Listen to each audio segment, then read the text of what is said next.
Hey, Pet Service Pros, this is your host, Anthony Flores. Before we get to the show, I would like to personally extend an invitation for you to join us at Pierre.fm. Pierre is a pet service marketplace that helps pet service stores accept bookings through our website and super simple to use mobile app. Just think, guys, Expedia for pet services. It's free to join. There are no setup fees, no minimums.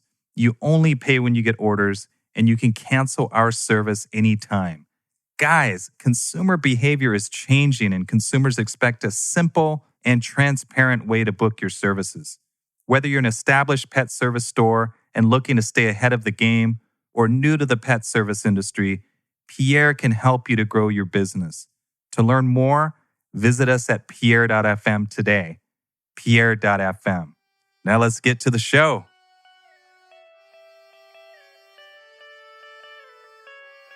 On the show today, Jan Rial and I are going to introduce you to our very first guest, Antonio Ballatore. He's the host of the hit show Animal Cribs on the Animal Channel. Today, we're going to discuss his love for rescues and design, 20-foot pythons, chinchillas, and the 80s New York punk scene and how he stumbled onto getting his own show. This is going to be a super entertaining one, you guys, so we hope you enjoy the show. From the Pierre headquarters in Los Angeles, Pierre presents The Shift, a pet services podcast. A show where pet service pros learn the latest trends in design, marketing, technology, and the stories from other pet industry entrepreneurs and the businesses they built. The Shift.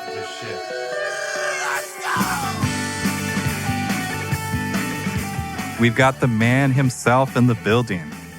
The star of the hit TV show Animal Cribs, Antonio Ballatore. What's up, man? Yo. What's up? He's got his LA hat, but the dude's from New York. Yep, born and raised.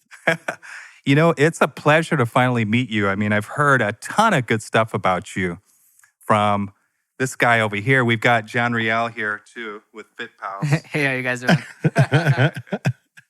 Yeah, I was walking down the street one day, and I saw this dude waving. I'm like, what's going on? What did I do? Did I do something? I owed this guy money or what? And came running down. Great logo, Fit Pals, and he's been walking Edie ever since. And every time we see him, we run into each other all the time on the street. For those that have not seen the show, Edie is his sidekick on season 2. You'll see that on season 2. We'll talk about that actually in a minute or two here. Dude, you're good TV. Yeah, huh? You dig it? Yep. I think this season we're starting to hit our stride and starting to figure it out. The first season was a little rough, we're trying to just get our legs figured all out. And then we knew at least I knew what I wanted to do on this season and had to prove a point on this one, We did some cool stuff. I'm excited about this one. You've got eyeballs for sure. Yeah, huh? That's what you want. I mean, you guys are the show is super entertaining too. Yeah, it's fun. I mean, the editing, I think that, the editing matters, right? Yeah, it's a big part of it. I mean, there's so much that goes into it that you don't even realize, you know what I mean? That's just what we're doing in such a short time. And we're doing these, it's like an episode a week, back to back. And, the prep that goes into it, the research. And it's not like you're just doing a regular interior design show where you're like, putting up some curtains, paint and whatever, some couches. I mean, these are people's babies, you know what I mean? You gotta research every element of what you're doing, from the wood you use to the paint you use to, is it going to be strong enough? Is it going to be, you got to test everything, and it's all crammed into a week. And, we're on fire when we're doing these things, and we got into our rhythm with this one, and there's some good ones on this one. I'm excited. I feel that. Yeah. I mean, you can see it. Like, we were talking, I feel like the season 2, it's just getting better. Yeah. I mean, we getting way better. We got 20-foot pythons in this one, goat yoga, mini horses. We hit it all. How does one become, I guess, a guest on Animal Cribs? If somebody wanted to, where's the submission, or how is that done?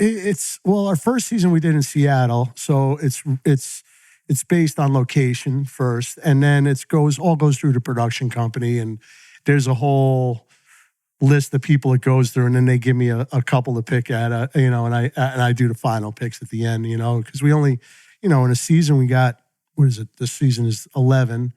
So, we get a lot of submissions. A lot of people, reach out. And I wish we could hit everybody, but, we got to whittle it down. You do, yeah. You know what? You guys are like on episode, I think, 4 now as we're recording this, right?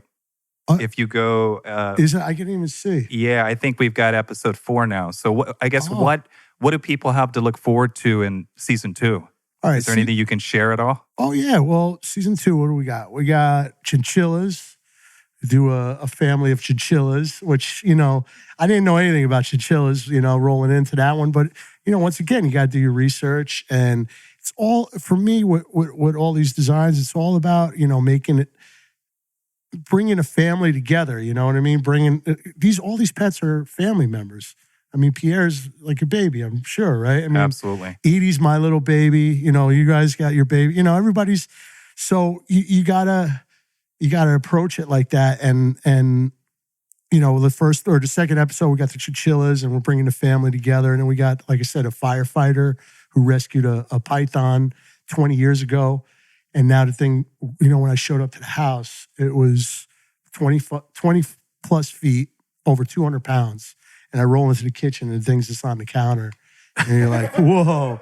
At first you're like, whoa. But then, like the guy, like the firefighter dude is like, yeah, I rescued this. It's part of my family. He's laying with it. It's his family member. And then you just come, it's like, it leaves your mind that you're sitting next to a 20-foot python and this thing can crush you at any second. But you're looking at it like a family member. We redid a whole basement with waterfalls and, heated rocks. And another episode that was kind of like, I guess, hit me the hardest because the lady was like wacky, kind of like my mom.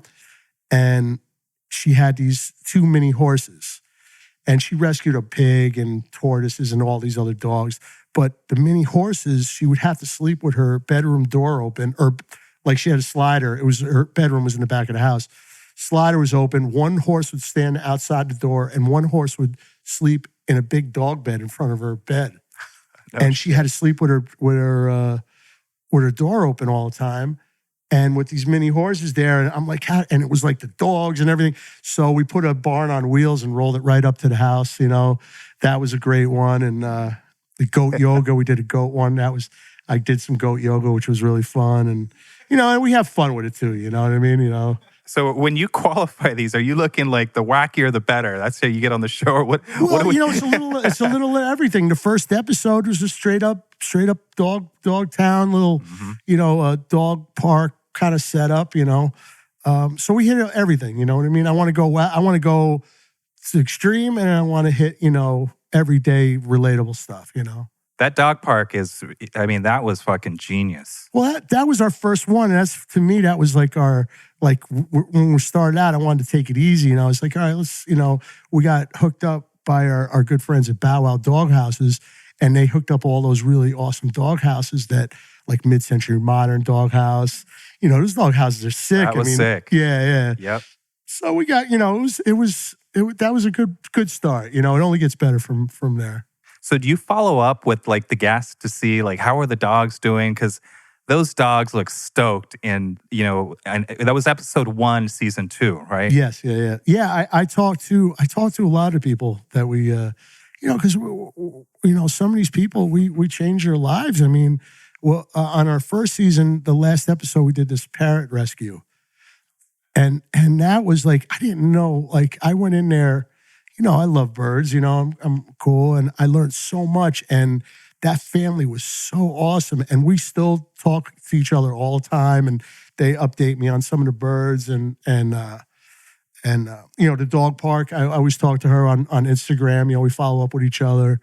That's family. Yeah. That becomes family. Yeah.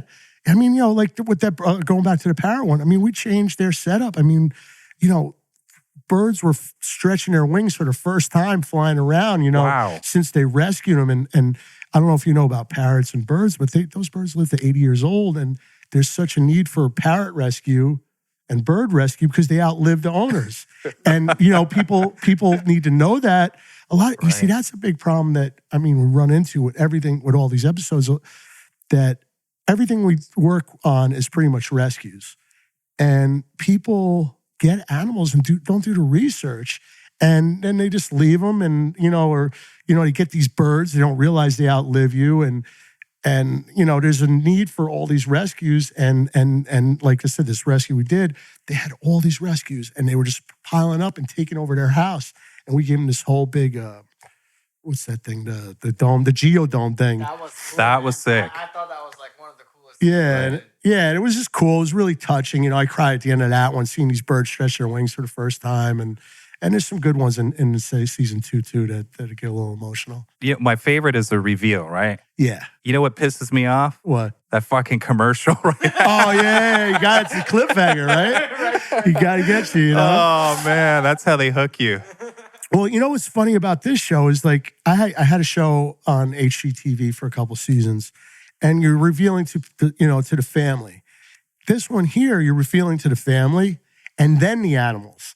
So it's like a double shot. For me, it is. You know what I mean? Like, all right, it's awesome seeing a reaction, changing people's lives and changing their whole thing. But then you see the animals react, and the animals, like some you're like, like of course, like the cat ones are always the most difficult because the cat's like, you ain't doing me no favors, like Right. what I was you're late, like that kind of. But like when we did the goat one, the goats just went right to it, and we did this one episode with Gentle Barn.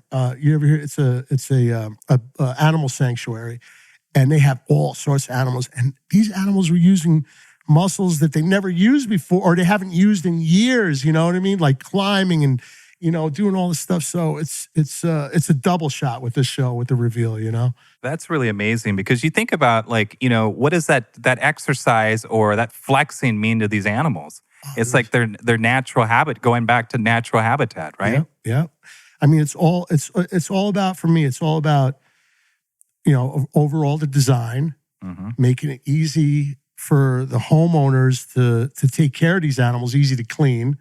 Because, that's a big thing, with any kind of animal, you don't want, it's making it easy to clean. And then the enrichment and keeping these animals stimulated, because that's what makes them happy. I mean, anytime you have a dog that's acting out, the majority of the time, it's like it's not being stimulated enough. It's not enough exercise, right? Lacking lots of exercise, because a lot of time they get pent up inside, and when they're all inside, they really just can't do what they naturally do. Dogs always graze. They naturally walk out. They'll walk like miles and miles to look for food. And if we're not able to give them, like you said, enrichment, right? I just started learning about enrichment like a couple months ago from that show Zoo. Also, it was pretty good.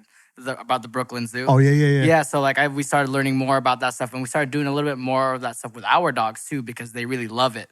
Right. Like giving them more raw bones, and like giving them more mental stimulation as well, making them work for stuff instead of just giving them free hands or just like, you know what I mean? So it's all really just good stuff. That's we did an episode with a potbelly pig, and they're such smart animals, you know what I mean? And this pig was getting into everything, ripping everything apart, knocking stuff over.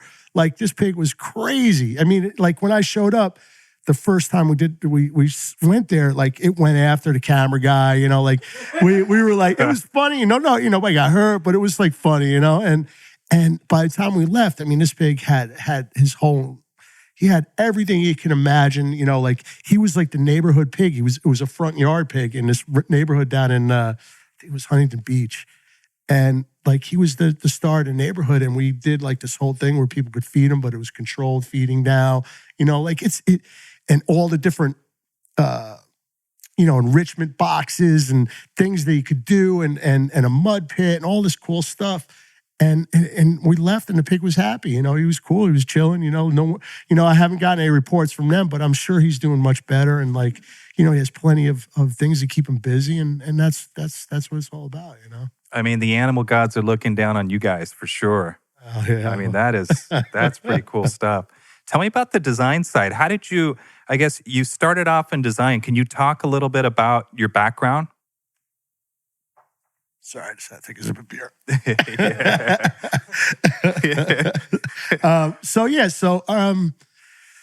Let's see. Both of my parents were artists, and I was born in New York City, Upper East Side. And my father did a lot of the visual direction for like Henry Bendel, Tiffany's, all the Fifth Avenue stuff. So I grew up in that kind of world, and I never wanted to be a designer. That was never my goal. I was like played punk rock and heavy metal when I was a kid and toured in bands and I never thought I would do this. But one day I think I quit this one band. Had this bar on the Lower East Side. I was running, quit everything, didn't know what I was going to do. Walking down the street like in the Lower East Side, and ran to my friend. He's like, "Yo, you want to build some stuff for this dude David LaChapelle?" I'm like, "Who's David LaChapelle?" And I don't know if you don't know, back then he was like maybe top 5 photographers in the world. Yeah. And he was known for all his crazy sets. So I was like, whatever, I'll show up. In my background, being that I played in bands, I did construction. Gotcha. Because when I was a kid, I had long hair. The only job I can get was construction, so wound up, I knew how to build houses. I had the little background of helping my dad out in his studio. Showed up to LaChapelle's studio. There's drag queens fighting. There's shit on fire. There's there's someone DJing. There's these beautiful, crazy sets. And, he had the best of the best back then. I mean, we did every Rolling Stone cover, from Eminem to Madonna. We were doing everybody. And I wound up working with David for about 5 or 6 years.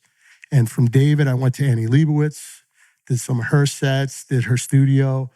And then from there, I worked with all the top photographers for a long time and then moved out to LA.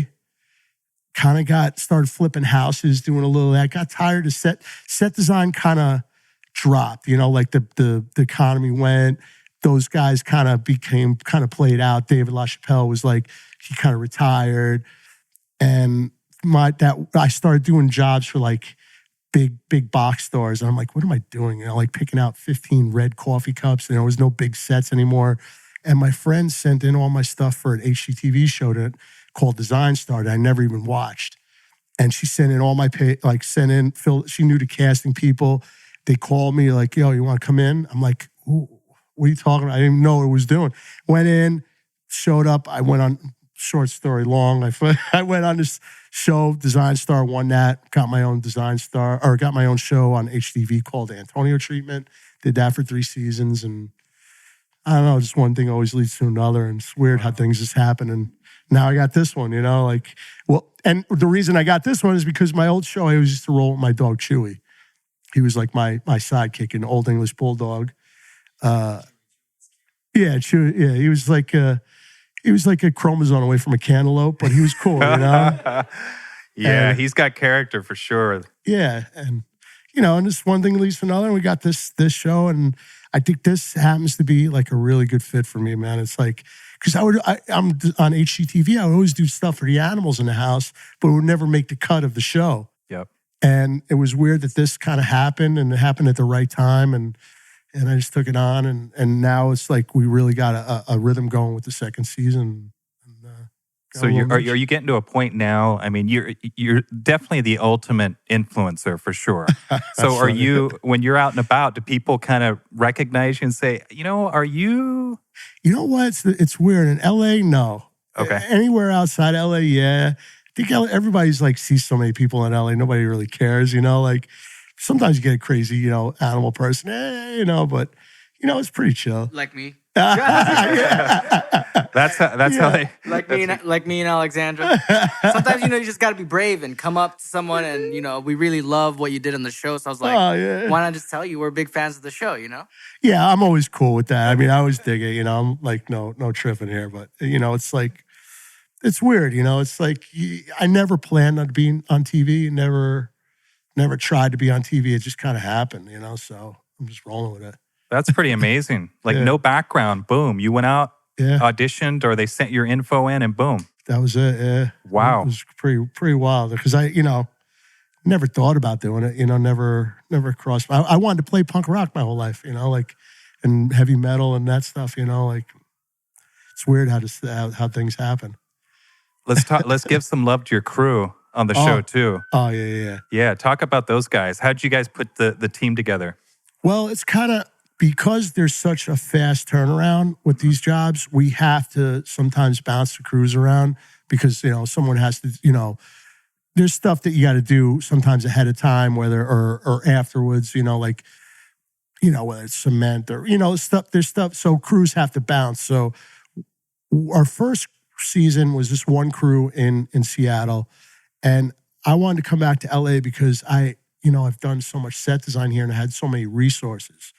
So we kind of spread out and I was able to get a little bit bigger and crazier in the season with the different crews. And I mean, these guys are the best of the best. I mean, some of these guys now are working on I just talked to them the other night. They're working on the Brady Bunch house. Do you know about that? Oh, wow, no. I guess HGTV's doing they're rebuilding a house to be like the Brady Bunch house, or Okay. they took the old Brady Bunch house and gutted it and made it the real I don't know. You know what? I heard Brady that Bunch house was for sale. Like, I want to say 2 or 3 years ago. The actual Brady Bunch house was for sale. So it's the exterior is where they shot the Brady Bunch, but the inside was the set. So they're taking the exterior, they're using the original exterior, but gutting the whole inside to make it look like the Brady Bunch house. Oh, wow. So it's like pretty crazy, and they're telling me it's going to be pretty good.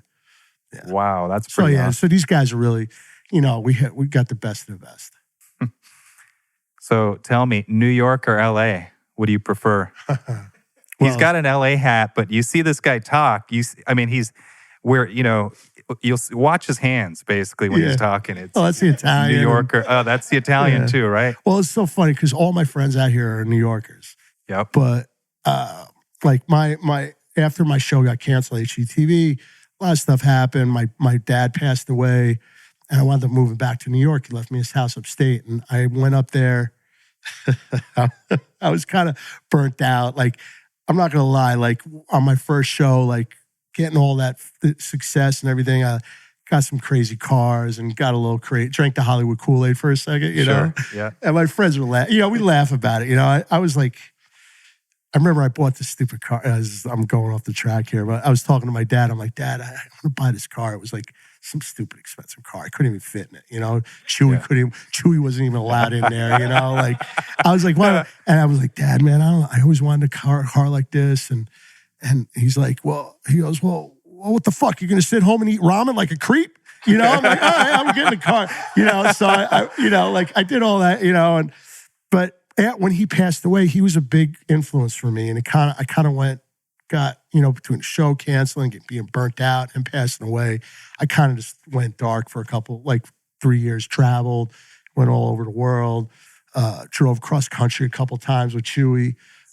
Yeah, me and Chewy went deep, man. We went everywhere, just got lost, what they call it, when they say, followed the white line, on the road, just went.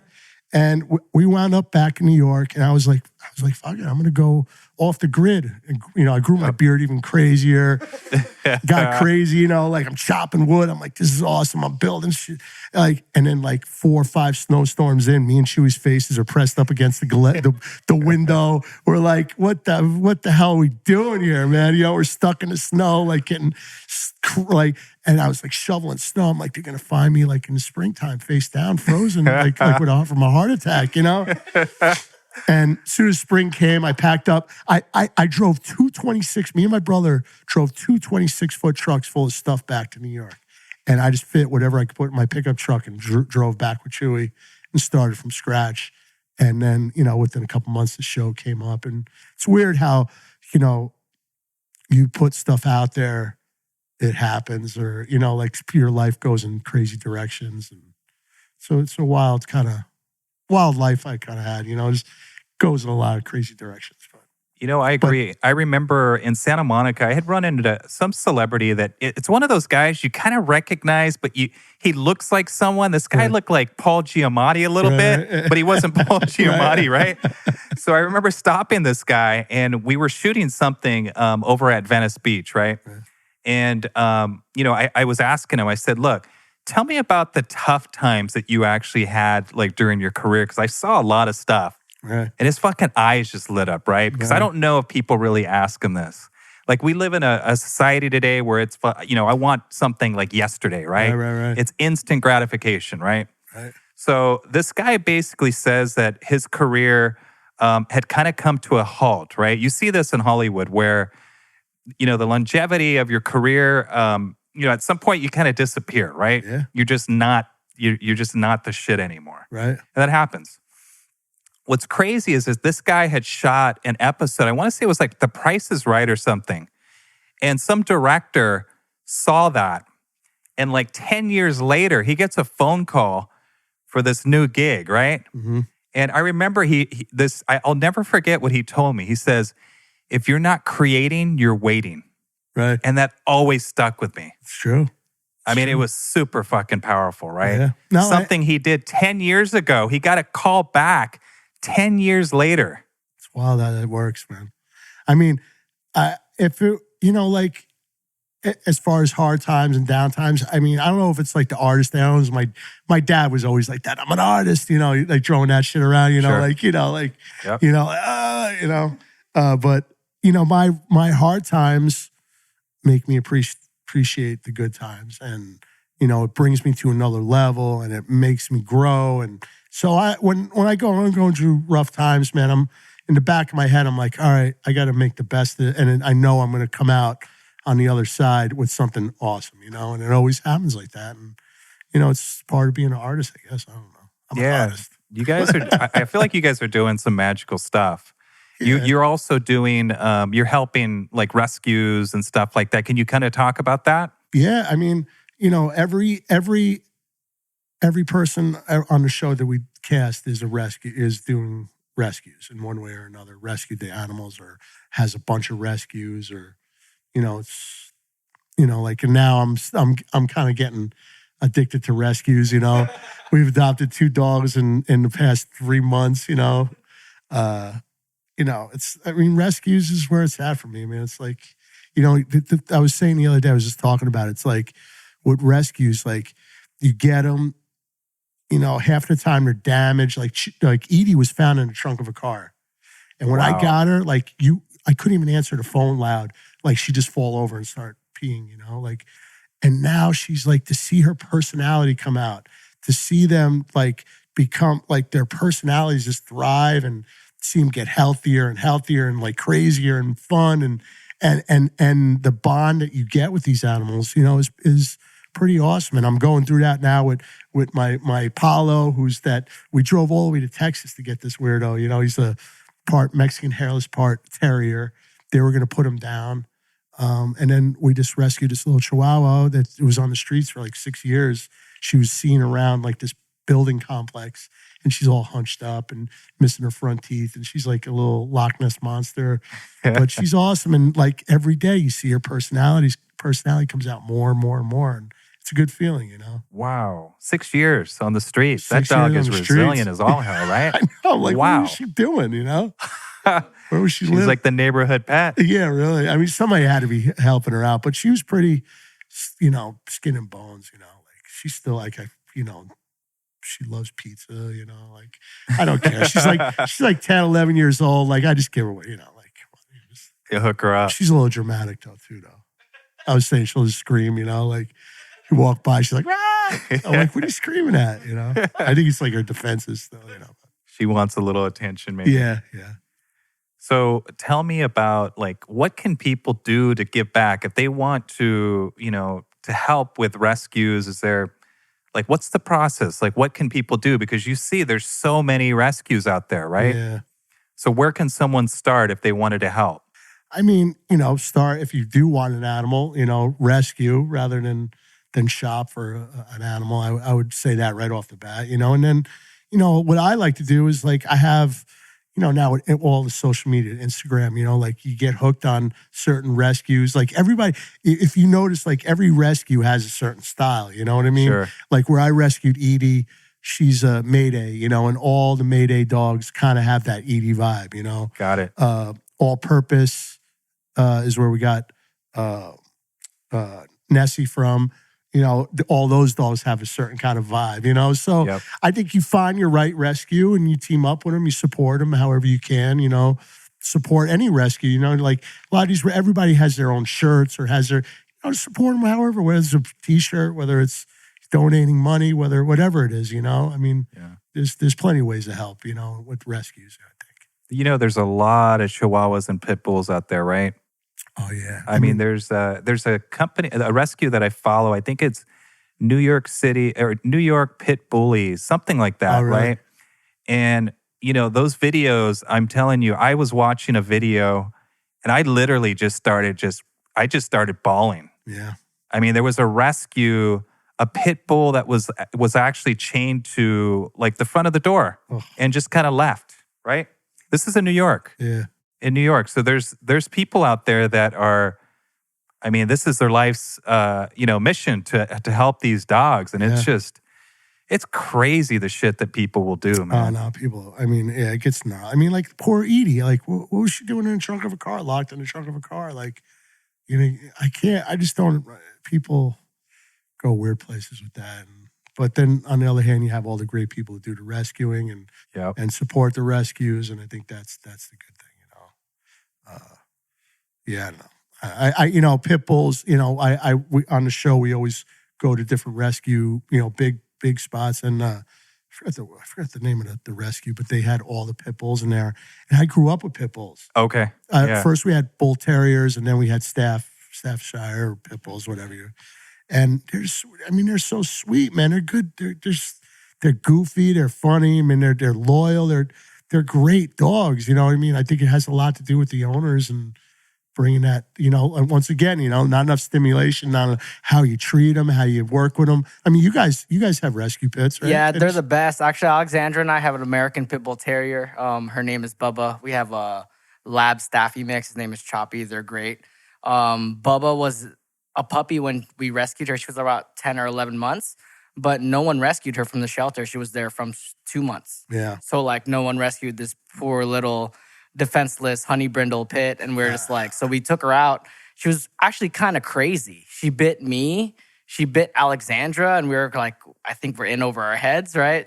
She wasn't potty trained. It was tough. That was we went through major growing pains with her, but I think Antonio saw them now, they're wearing sneakers with a sweater in downtown LA, right? Good boy, Yeah, and then we're sitting out here, we're hanging out with all the other dogs, meeting up with Paolo, seeing Edie and stuff like that. So it's just a lot of fun, These pets just deserve a lot of love and care. Yeah. It's kind of just missing in the world now. A lot of people are going to breeders and then just letting them go after a year, and instead of just going out to the shelter where they're one, they already have their shots, they're already neutered, they're ready to go, and they're just ready to give love, I think that's the thing too, is people get these animals and they don't realize the work that goes into it. You just can't, when I rescued Chewy, was a sire from a puppy mill that got broken up. And he was 2 years old, wasn't fixed.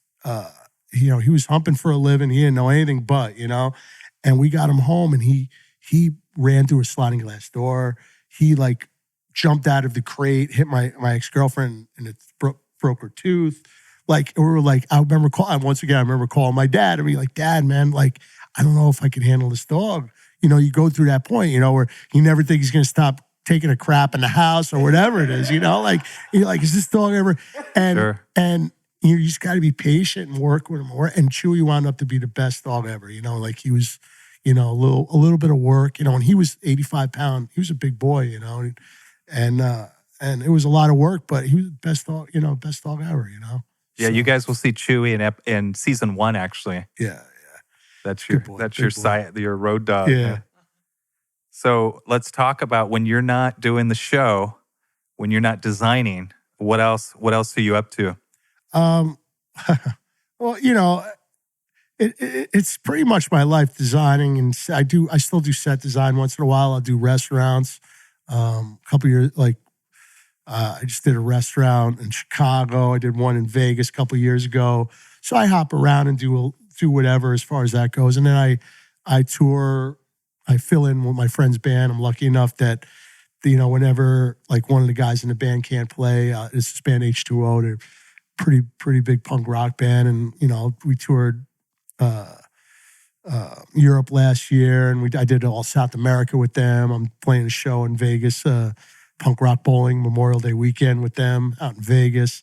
So that's a fun thing. I get to still play. And I'm 50 years old now, but if I would have thought when I was a kid that I could be playing at 50 years old and still be not, I thought you could, Yep. You know, growing up, you think, you know, you're going to be that. I don't want to be that old guy. But all my friends are still playing, and their bands are bigger than ever, and they're successful, and they're touring all over the world, and they have houses and babies, and you know, and successful lives. And I'm like, oh man, you know, like you don't have to stop. I mean, look, the Rolling Stones.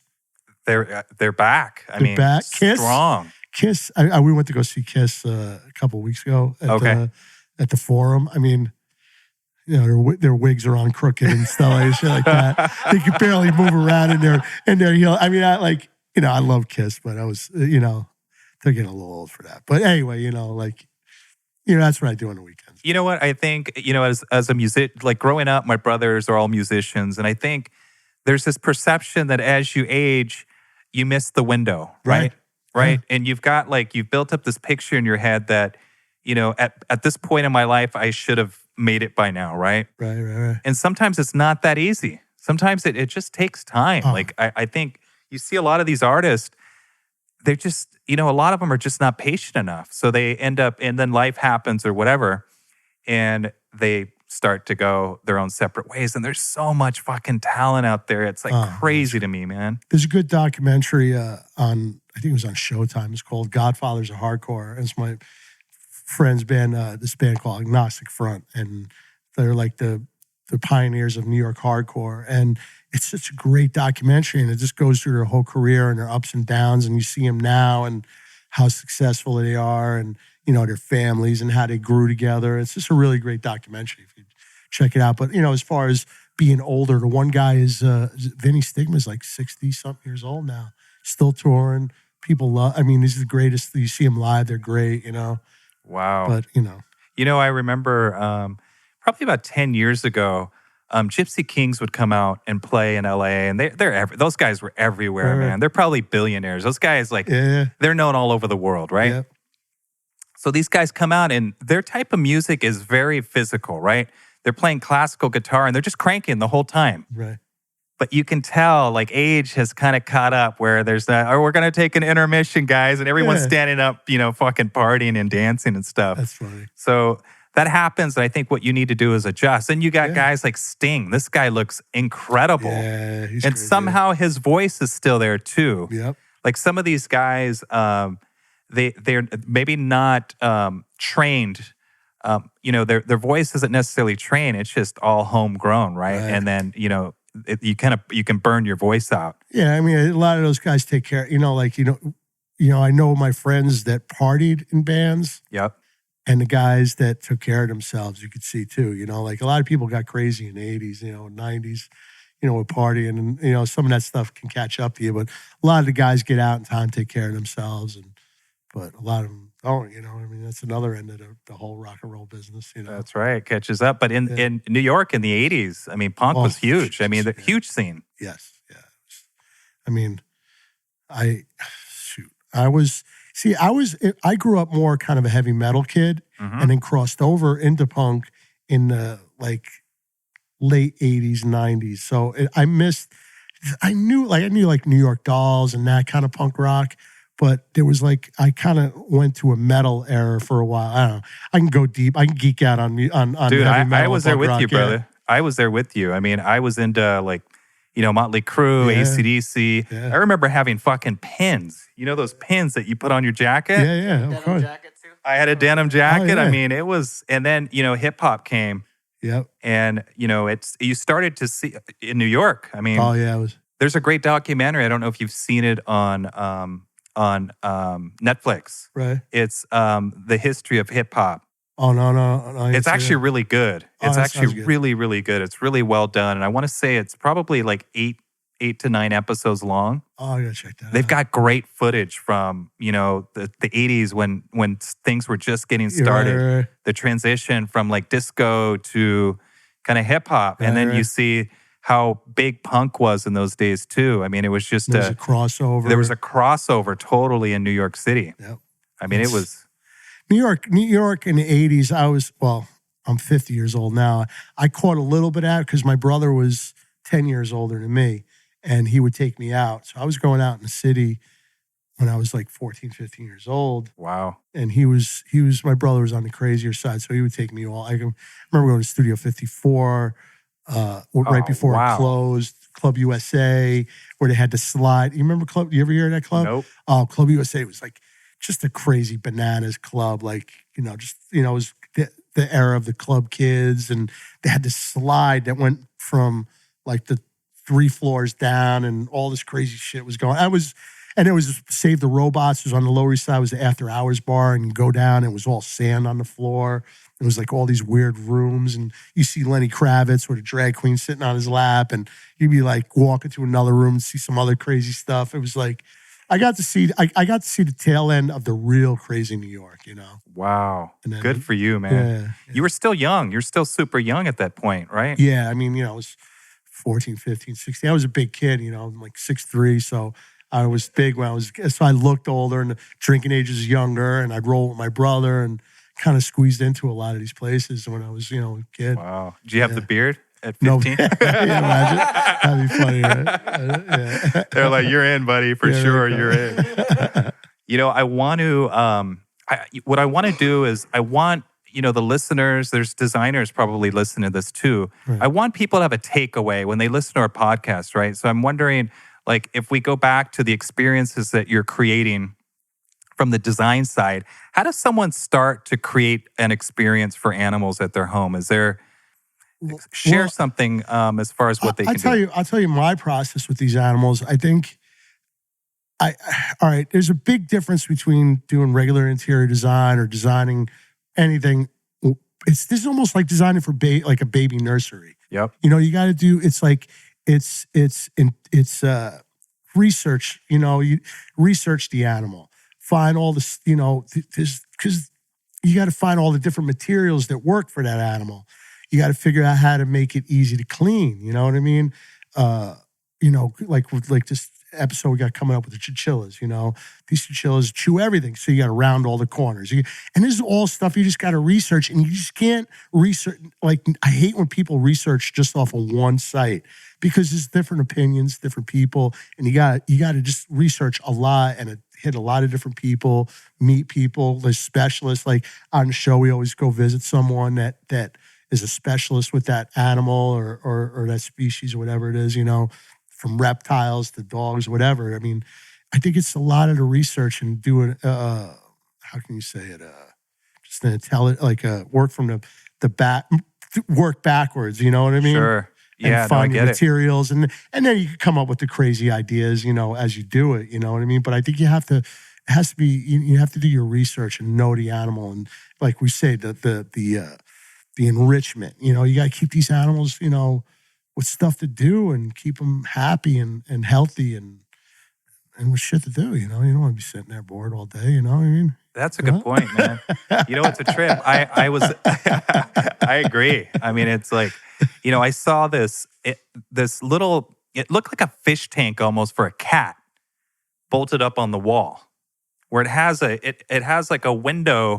On my show? No, I want to say, I might have saw it on Instagram or something like that. There's people building kits that you can buy, and they send the whole kit to you and you just assemble it. It's kind of cool, actually, for cats. For cats? Oh, yeah. I actually use those fishbowl windows. Right. Okay. Different fences. So they have them for dogs too. So the dogs can see out past the fence, but still be inside. I use them actually. We did we built this big house, like a big clubhouse for these 2 bearded dragons. And bearded dragons are, like lizards, Yep. And we did this crazy habitat for them. And I learned so much about that. We did these biotanks that are self-sufficient, that they have they're just like its own little ecosystem. So you don't even have to clean the tanks, really. You just got to put clippings of succulents and stuff, different plants in there.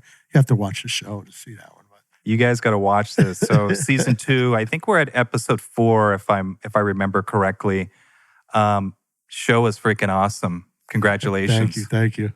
Yeah. If the listeners want to reach you, do you have like a Twitter handle? What's the best way to get in touch with you? Instagram is A Ballatore, ABallatore, and then bornwithatail.com is my website. Got it. You can find some stuff there and reach me through that. Beautiful. Antonio Ballatore, Animal Cribs on Animal Planet, airing at 9 p.m. Pacific. Yeah. Friday nights. It's good meeting you. Yeah, Thank nice you to so meet much too, for man. coming. Thank you. Thank All right. you.